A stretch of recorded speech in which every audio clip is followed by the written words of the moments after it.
Hi, I'm Yvonne Webb of Action Coach Business Coaching. And I'm Stuart Clark, the Managing Director of Russell & Russell, and we're the co-hosts and sponsors of the Glasgow Business Stories podcast. If you're enjoying Glasgow Business Stories, then why not subscribe to the channel? There's new videos dropping every fortnight with great business stories from great business owners, so we don't want you to miss out.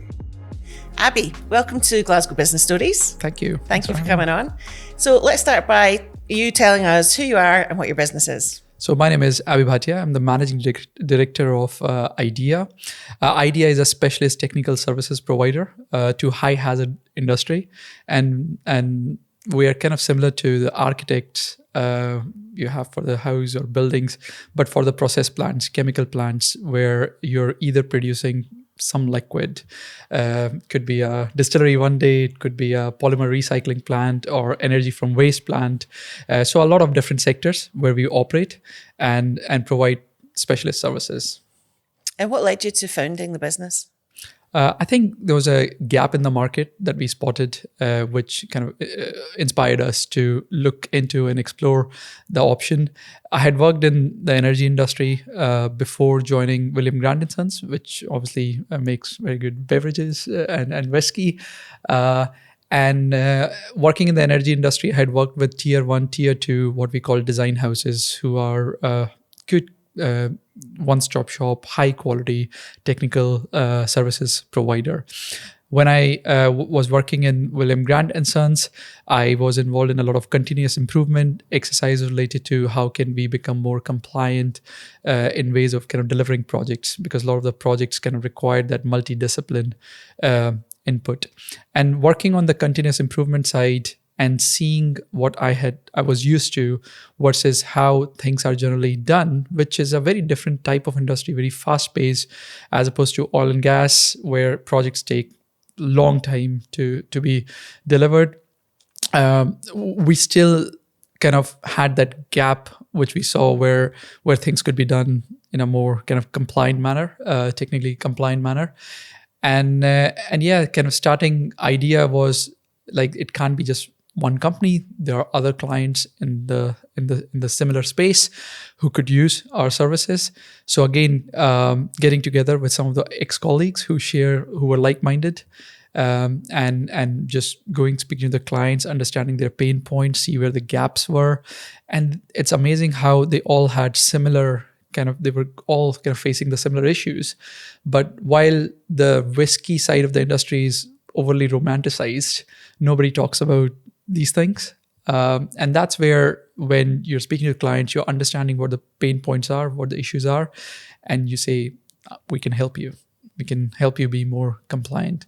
And part of the reason what I have seen in these companies is that producing the product that they are selling in the market, which drives the revenue, is obviously very important to make any business financially viable. So when it comes to keeping the headcount related to engineers from multidiscipline, it's not easy, because you may be spending £1 million 1 year or £50 million next year. You cannot justify that overhead covering all the bases. And that's where we become their partner. We say, we have created a team which can be a part of your team or extension your team, complement your existing team. And there are 4 kind of key reasons why clients come to us, either if they're looking for new plant designs or modifying existing designs. And then there are several models, design only, or we can do turnkey projects for them, where we take everything off their plate and they are just obviously managing from project management point of view. Second, a lot of the key drivers for the businesses that for the projects I've seen in the last year or so has been sustainability based. So all these companies which use a lot of energy, because they have to obviously fire their boilers to produce steam to then make their recipes. They are very energy intensive processes, and there is a company-based goals and then regulatory goals that they need to meet in the coming years to reduce their scope 1, scope 2 emissions. So a lot of our projects are around helping clients on that journey. Third, as I mentioned, there's an element of compliance involved, which knowingly and unknowingly gets missed when you're bringing any change in this company. That is generally what I call That's literally a definition of a project, trying to bring change in the company. So help them being compliant, offering services which are more safety and compliance based. And the last being, because we have a excellent team of talented engineers covering different disciplines, chemical engineers, safety engineers, mechanical engineers, electrical engineers. We also provide what we call fractional support to these clients. Because you build relationship with these clients, they don't have to they might not require a full-time resource sitting in the company.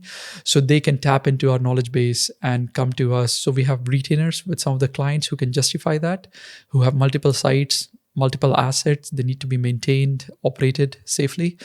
And yeah, these are the 4 kind of key reasons. Now, when I say that we work in different sectors, we don't provide all these services to all the sectors. But that's where the business development comes in, and what your marketing strategy is.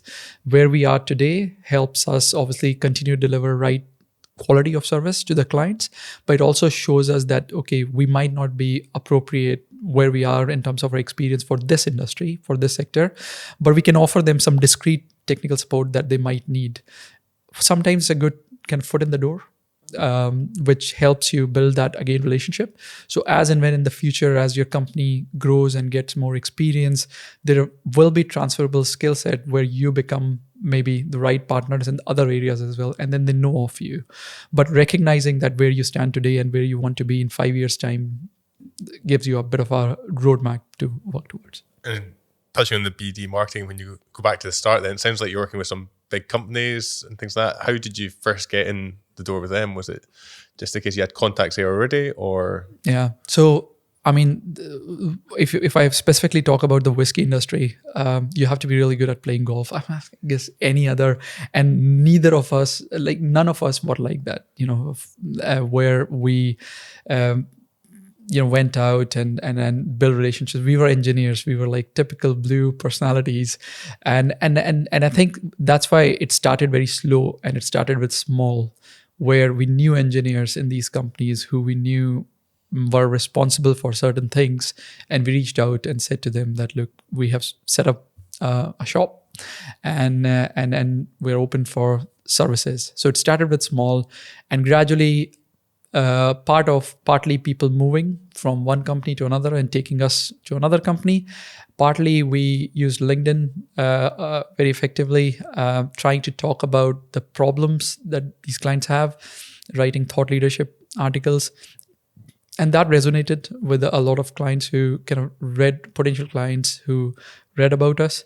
It also influenced a lot of people who wanted to join us, became our future sort of employees. So we would like to think that if we kind of look at marketing and BD aspect, on the marketing side, LinkedIn provided a very good return on investment because it was your time and thoughts that had to go. You didn't have to have fancy website or do a lot of traditional marketing like publishing yourselves in magazines. And the second was business development, where you obviously reach out to your network to start with, and gradually your marketing efforts and people buying from you, then moving the word of mouth spreading, and gradually your network grows. And even till this date, I'm a big believer of that. If there's one thing that we've been really kind of privileged, is that our network, which we invested in, kind of compounded over time. And now they bring us opportunities that we might never get. And I'm really thankful for those partners and clients who... I was going to say, the whiskey industry to Scotland is not a huge place, so there must be cross referrals coming in from that. Once you've done a good job improving yourself, it kind of... And equally, if you don't do a good job, the word can spread very, very easily. And I'm thankful that I don't know if many people from outside the industry know this or not, but if there are 150 or odd distilleries in Scotland, they are owned by big group of companies who then have portfolio of distilleries. So if you apply 80-20, it was good that in the first 2-3 years we were given opportunities with these companies which had multiple assets. So you weren't just speaking to one distillery client; you were speaking to a client with multiple assets, and you do a good job in one plan, you get the opportunity in the next plan. So suddenly we stopped looking at it that, oh, we have this client. We kind of started looking at client and then this site and then this site, and then that kind of again, people from the other sides get to know you. You build relationship. You go solve their problems, and the good thing is that those few clients that we had in the first few years still continue to be our biggest clients. Repeat work from them. The size of the projects has grown. The quantity of projects has grown, and it's up to us that now, growing from 3 people to then 35 people, how do we still maintain that quality and keep them obviously have that same trust in us. Yeah. So you go from being an engineer with a good job to a business owner.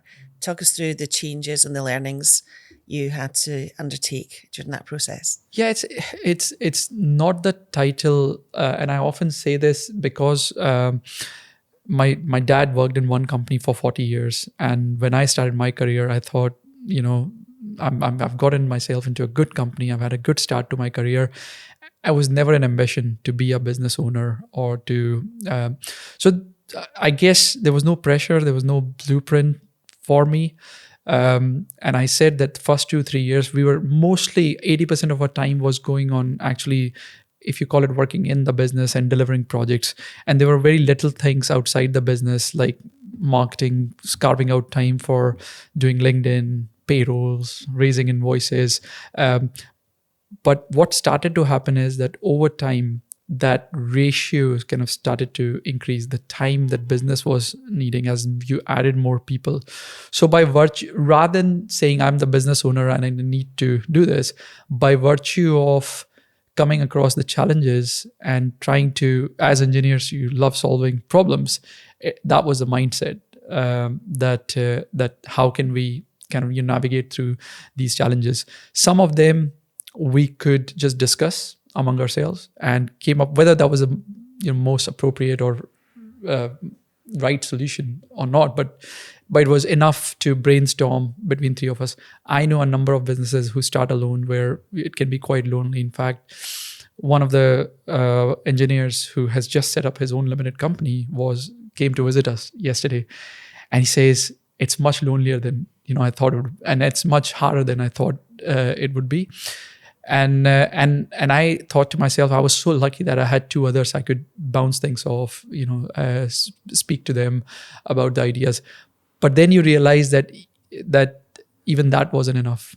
So then you had to have an even bigger ecosystem and go out to your network. In fact, that's when I started getting into coaching, business coaching, to tell myself that what else I need to do to grow as a business leader. But I don't think the ambition was ever that I'm a business owner, and it was almost the same drive and the purpose that I had when the business was started, which is like, how can I solve clients' problem? And that became, obviously, that's what drove the revenue for the business. And then, okay, you have the revenue, the business is profitable, but how can I make it more efficient? And the thought process was then more working on the business, and fast forward many challenges along the way. You wear multiple hats at the start, but now to create that structure where things can still run without you, and you're empowering others to then take on those responsibilities and care about the business as much as you did or you do, is important, and having that confidence. And yes, I mean, we've made mistakes along the way, but I think it's been really rewarding and much more enjoyable than I thought would be. And going from just the founders at the start to now a team of 35, is that correct? Has that been an easy process from a people side of things? No, I think people, for any company, whether you have 4 people or 40 people, is, I would say, one of the biggest challenges. In fact, even though we knew each other, the ex-colleagues who then started the company, we had different ideologies and different ways of working. So to find that alignment first, and somebody wanted to do things one way, to then hiring people, adding people to your team, and letting go some of the responsibility that you had to trust them, train them, to elevate them to take on those responsibilities. And there are times where you're trying to create a culture. Even before we wrote our values, we knew we were like-minded in certain ways. So you resonate with people who join, but then there are people who join who thought differently, who did differently. How do you integrate them with the team? There were different challenges.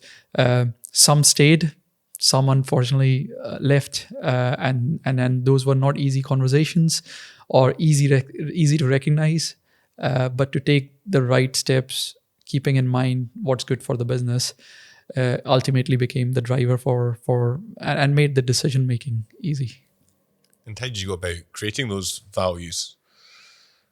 I think I'm pretty sure I was speaking to someone last year, and I said this, that a lot of the times when we worked in very big companies and we were shown these words on the wall and values, maybe we were so low on the food chain that it never kind of resonated. Now, some companies did really good campaigns that how can that message reach the people who are even kind of just starting the business. In some other companies, it was, and you don't even remember. And I'm pretty sure some of the guys in our team would say the same thing. But for me, it was almost like we were living and breathing those values anyway. It was a matter of writing them down.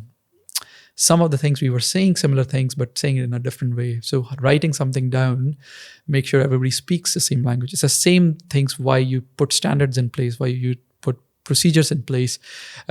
Not that there are few people who think that common sense is the answer to, but how much common sense varies from person to person, you would be surprised.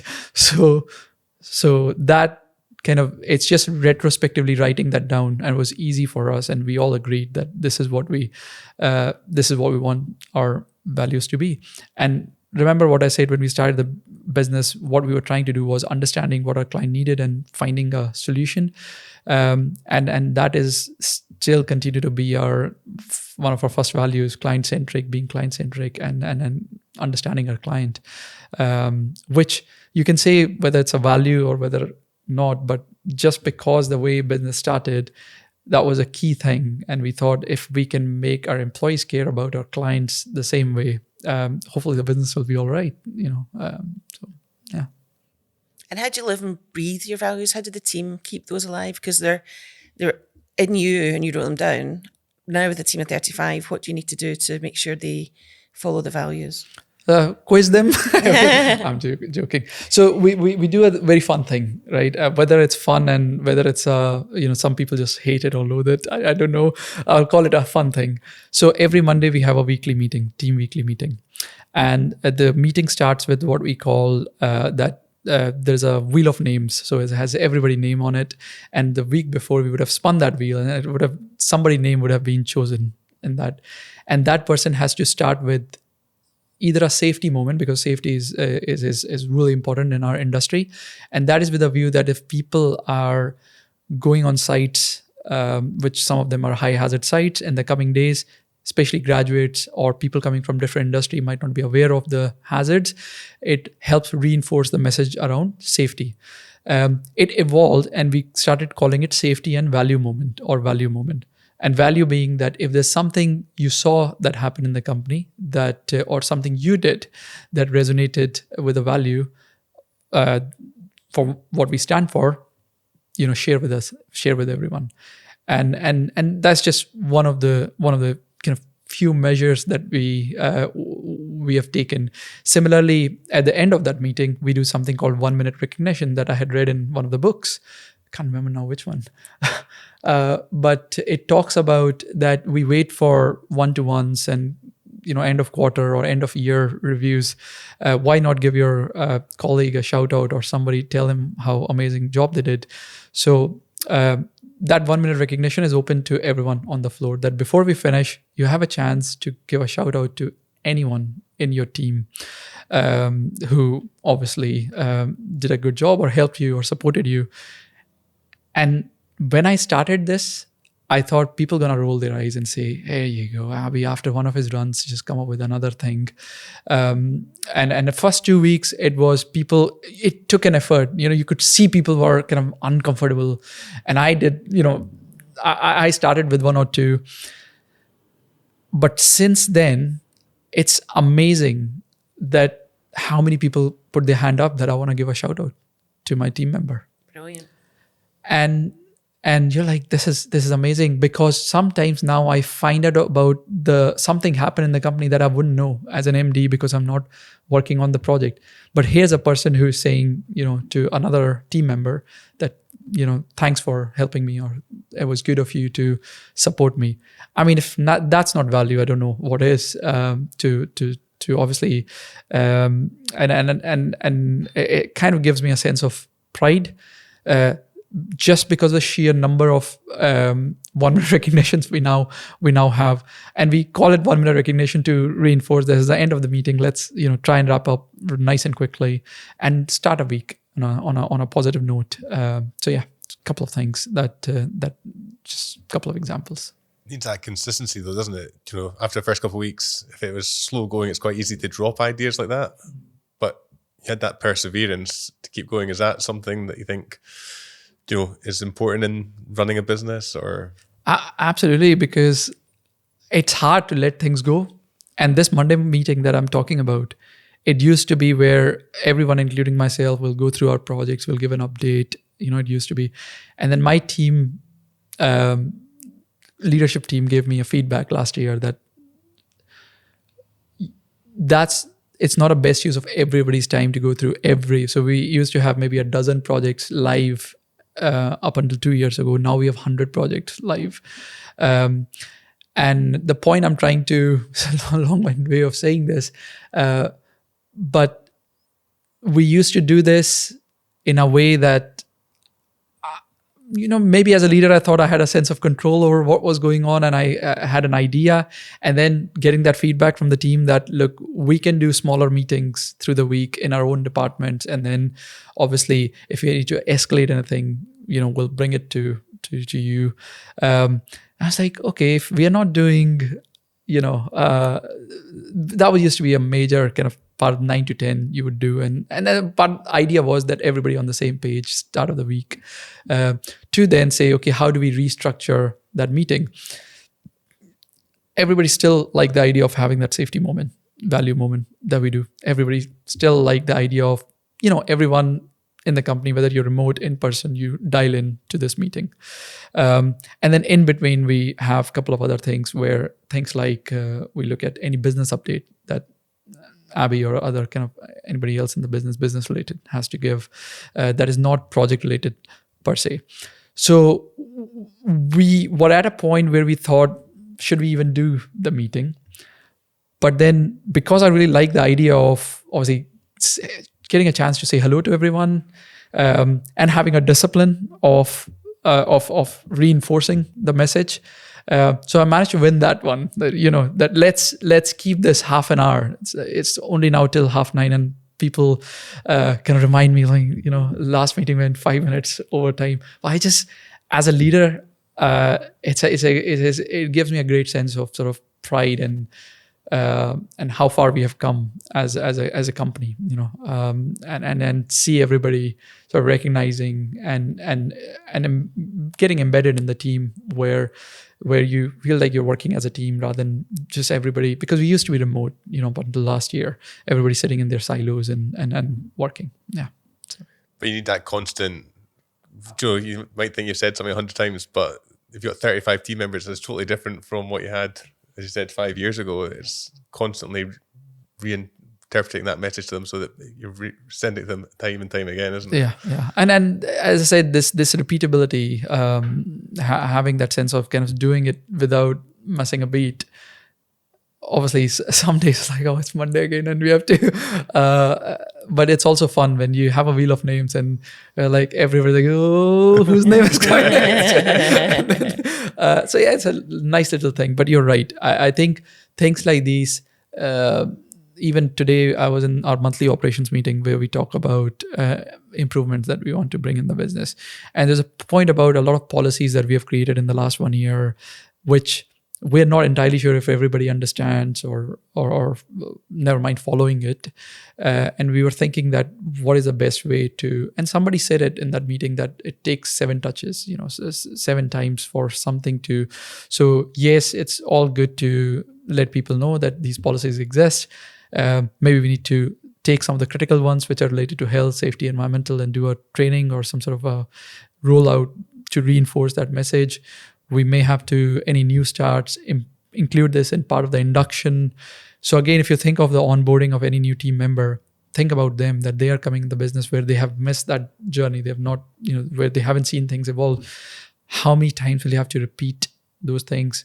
And maybe one day part of our away days, we always kind of, bring back where are we, and what our vision, mission, values are. And all these things, if we don't do these things, we'll be probably having more billable hours, which obviously as a service provider, you will take it. But you do this because it's not something done for formality. If you need to, continue to,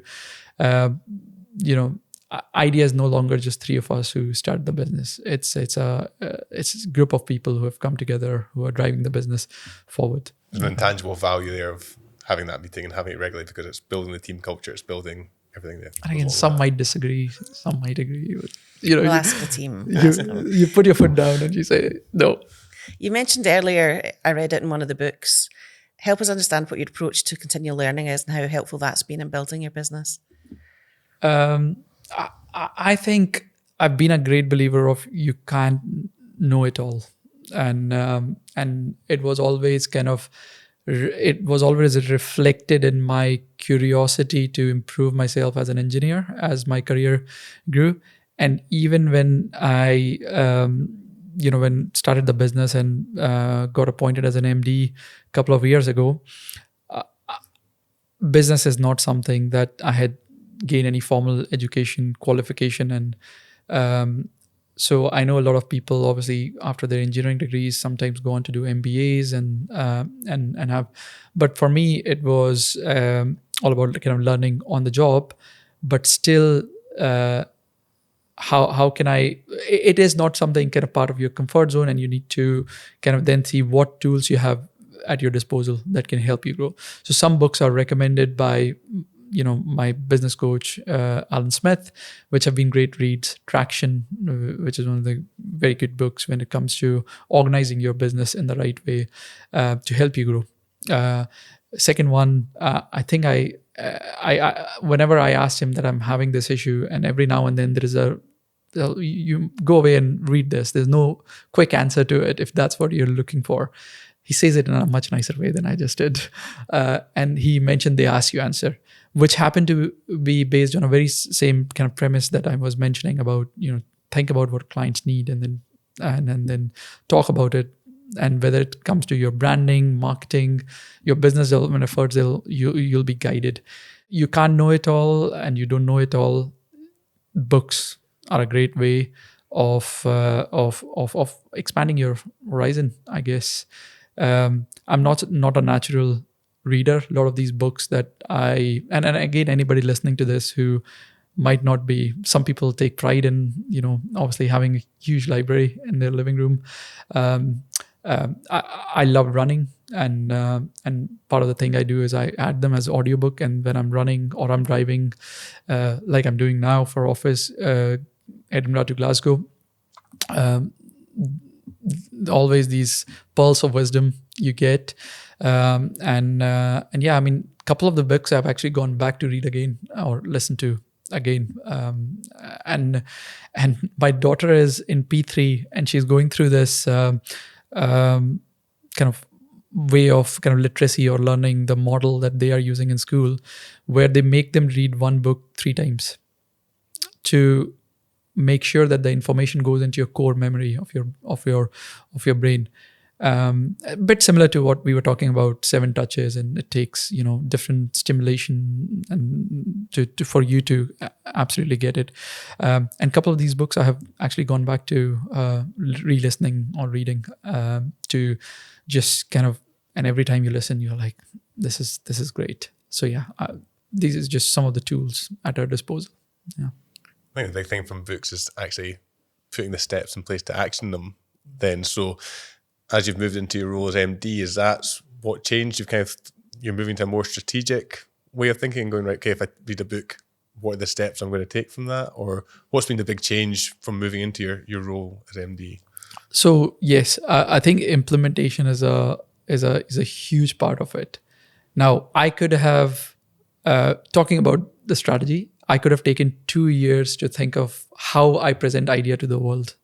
We did it rough and dirty. We took it to the client, like ex-colleagues or people we used to work with, and say, we have set up the shop. And that kind of became our formula, that even when I read the book and there's something that can be implemented, adapted, 1-minute recognition to creating a template that help us 90-day planning. For me, it's the execution that is important. You can listen to 100 books, but if you just listen for your entertainment, for your leisure, good for you. But you need to obviously, what were the key takeaways? Did it help you declutter your mind? It could be as simple as that. Did it give you something that you can take away, implement? And for me, that progression before perfection became the mantra. And I used to do part-time coaching when I was even in university, tutoring to the kids. So I actually enjoyed getting up on the whiteboard and a bit like what I was saying to you, that when we first had to adapt how we work on our vision mission, and I had read the book, I had still had no idea, and I had this meeting coming up with my other directors, and all I did, I just reiterated what I learned from the books, obviously condensed the message, and I love that part about, even when I'm sitting with clients now, I'm sitting with employees, young or obviously experienced people. Zach, who has started with us, I used to sort of work reporting to him. He was obviously quite higher up in the organization, and now he's obviously someone who has come as an operations director, and he's reporting into me. And either I can say, what do I tell him? Or you say, no, he's also coming to the environment which he may not know about, a lot of business aspects which he hasn't been exposed to. And I was having this conversation with him that, okay, it's one thing that I'm your line manager, but for me, it's how I communicate that the journey we have been on and why we did certain things, what we did, and how you can take forward. So we have hired people who are better at doing things than we were, but you still need to get that alignment. You need to still give them the message, and I enjoy that part. I talk a lot. I go on the whiteboard and I start drawing, and there've been a few of them with Zach and Alistair, who got appointed as head of engineering in the last 1 month. And you come out of those sessions like, that was great, because it's been sitting in my head for so long, and now they understand it. Sometimes you speak to them after 2 months and you're like, I told you so clearly, but apparently you didn't, and they still haven't done anything about it. That happens. But yeah, it's all... It's in your head all the time, isn't it? So you think you've got out, but yeah, they've got other things going on. It's amazing that you think it's in your head. You went on the whiteboard, you explained it to your colleague, and you see a blank look in 2 months' time. Was I meant to do something about it?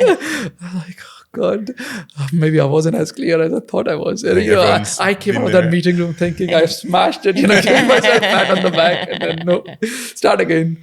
Yeah. So where's the future then? Where are you taking the business? What are your aspirations?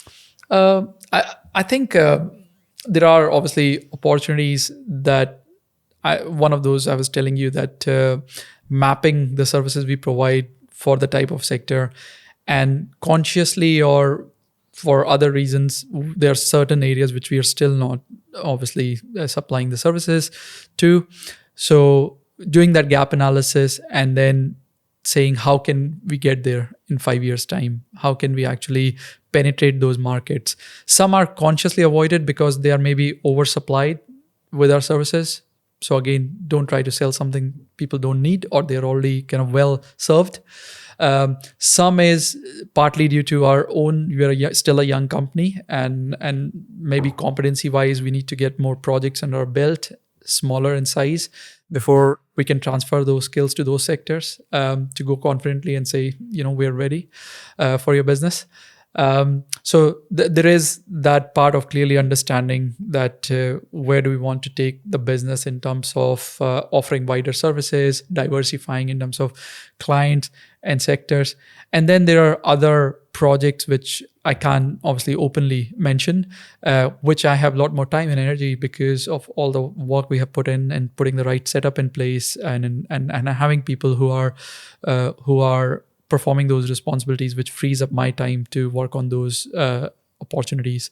And there's a lot happening where I always tell myself that 5 years ago, I could have either been on a good cushiony salary and not done any of this, but recognize that there is a problem to be solved. So all the opportunities that I recognize, that the list of opportunities that I see where I can take the business, start with that. Do I turn my back to this or do something about it? But to do something about it, you need capacity, you need time. And I'm so glad we've built a good team, which gives me the opportunity to explore these opportunities. You talked about getting rid of, we talked earlier about eliminating single points of failure. Can you go a bit more into it, what that entailed as well and how that helped free up capacity? Yeah, I mean, I'll give you a very quick example. 2 years ago, I forgot to send an invoice and a client reminded me 6 months later. We didn't have a proper system of tracking. So it was a project that I did between Christmas and New Year holidays when companies shut, to build what we now call it our CRM system, albeit still on Excel based. It's moving to a cloud-based thing so that we obviously can't break it. And that was a recognition that when we hired our first kind of business support person who then shadowed me for a period of while, and then there is a system that we put in place so that things like this don't happen, which can affect the business. The client was honest, came back, told us that we didn't invoice for a piece of work, but that was like a wake-up call in a way. And now I would like to say that if I map or list all the responsibilities, which as a new business, you wear multiple hats, there are a number of things, at least 70% of them, we have removed those single points of failure, where if something happens to me, I still know that the invoices will be going out, the financial governance will be looked at, project-related governance will be in place. And even if somebody leaves the company, we are sure that the systems that we have created, somebody should be able to come in and not firefight and start from the scratch. They will get a lot of times people have actually told us in the last 2 years that they're surprised the size of company we are. They thought we'll be more cowboys than we were. And it's a good feedback because it gives them the right tools, the right infrastructure to start performing. We're still not obviously 100% there. And that's where you recognize that, what else you need to do. And we have a list of single points of failure that still exist in the business that we're trying to eliminate, or at least what's the risk mitigation plan for it. Very engineering. Yeah, very engineering. So, look, we always end the podcast by asking our guests what their guiding principle in business is. What would you say? For me, I think one of the things that I think has been absolutely a guiding principle, that there's no substitution for hard work. Partly because I come from very humble sort of background, and due to financial constraints or other reasons, I always had to work really hard to achieve things.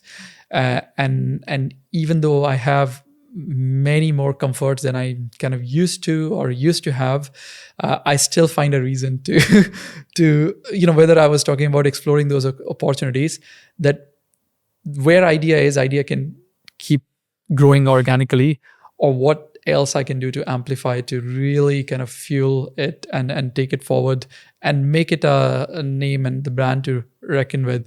That keeps me up at night. that sometimes make me still sit on the weekends and evenings to look at them. Some people call it hard work, some people call it madness. But for me, it's something that how it's in my DNA, and you know what's the most interesting part?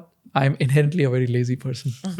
So what happens is that you put hard work in, you achieve something, and then the first thing I ask is, how can I make my life easy? Because this is, this can't go on like this. And part of where you see idea is where people say slopey shoulders, and you have managed to get rid of all those things that, you can look at it that way. And I say to them, I'm lazy. I'm a very lazy person. I've been all my life. I'm a couch potato, and I love, on the weekends I can sit on one place for a few hours. But that actually gives me another perspective on things that okay, how can things be made efficient so it takes less time? So it's actually a good thing being lazy then. I use it too. Well, Abhi, thank you for coming on. Thank I you. wish you all the best. Thank you. Thank you very much for having me.